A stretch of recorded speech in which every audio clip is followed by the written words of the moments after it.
আপনার কাজের ক্ষতি হবে না। আপনি ক্ষেতের আইলেই বাড়ির পাশেই কত বাড়ি আছে, অথবা বাড়ি নাই কত জায়গায় পানি আছে, ওযু করে ওই জায়গায় নামাজটা পড়ে নেন, আল্লাহ কবুল করে নেবেন। এজন্য 5 ওয়াক্ত নামাজ আদায় করা লাগবে যথা টাইমে যথা নিয়মে। রাজি আছেন ইনশাআল্লাহ সবাই? 5 ওয়াক্ত নামাজ আদায় করেন। দ্বিতীয় নাম্বার অনহার, কুরবানি। কুরবানি কাকে বলা হয়?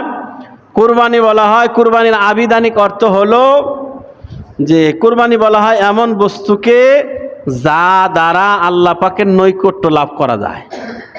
সেটা হতে পারে অন্য কোনো জিনিসের মাধ্যমে, সেটা হতে পারে পশু জবাইয়ের মাধ্যমে, সেটা হতে পারে কোনো কিছু দানের মাধ্যমে, সেটা হতে পারে আপনি সময় কুরবানি দেওয়ার মাধ্যমে, দিলের কুরবানির মাধ্যমে, যে কোনো মাধ্যমে আল্লাহর নৈকট্য লাভ করা যায় তাকেই কুরবানি বলা হয়।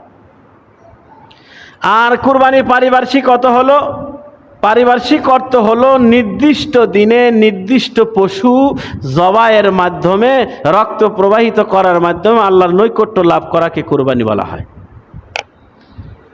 তাহলে কুরবানির শাব্দিক অর্থ কি? যে কোনো মাধ্যমে আল্লাহ পাকের নৈকট্য লাভ করা। আপনি নামাজ পড়তে আসছেন, এই যে সময় দিতেছেন, এটাও একটা কুরবানি।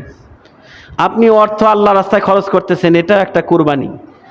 আপনি সময় দিয়া 40 দিনের চিল্লায় বের হয়ে যাইতেছেন, এই যে সময় দিতেছেন, সংসারের কাজ বাদ দিয়া সময় দিতেছেন, এটাও একটা কুরবানি। আপনি দিন শিখতে বের হয়েছেন, কোথাও গেছেন, মাদ্রাসায় গেছেন বা যে কোনো জায়গায়, আপনি যেই সময়টা দিতেছেন এই সময়, এটাও একটা কুরবানি।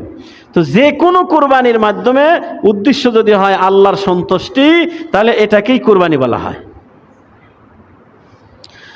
আর পারিপার্শ্বিক অর্থ হলো কুরবানি বলা হয় নির্দিষ্ট পশু নির্দিষ্ট দিনে জবাই করে রক্ত প্রবাহিত করার মাধ্যমে আল্লাহ পাকের নৈকট্য লাভ করা, সেটাকে বলা হয় কুরবানি। সেই কুরবানির আলোচনা ইনশাআল্লাহ আগামী জুমা থেকে ধারাবাহিকভাবে আলোচনা চলবে ইনশাআল্লাহ। আল্লাহ তাআলা আমাদেরকে এ পর্যন্ত হায়াতে তৈয়বা দান করুক। আজকে যে আলোচনা মূল বিষয় যে সূরাতুল কাউসার আল্লাহ তাআলা নাজিল করছেন আমার আপনার নবীজিকে সান্ত্বনা দেওয়ার জন্য। নবীজিকে যখন মক্কাতুল মুকাররমার কাফেররা বিভিন্নভাবে কষ্ট দিতেছিল, এক পর্যায়ে নির্বংশ বইলে বকা দিতেছিল, এবং জায়গায় জায়গায় যখন বলতেছিল যে নবীর মিশন নবী পর্যন্তই তো শেষ, মারা যাবে শেষ, কারণ ছেলে নাই, তার নাম নেওয়ার মতো কেউ থাকবে না।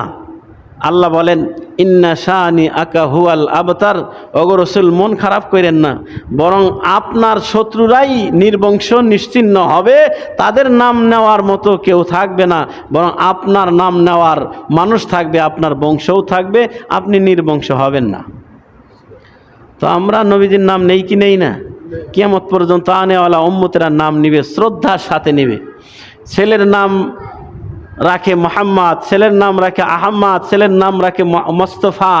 তো নবীজির নামে আমরা ছেলেদের নামকরণ করি কেন? নবীজিকে শত্রু মনে কইরা নাকি ভালোবাসা? ভালোবাসা। আর যারা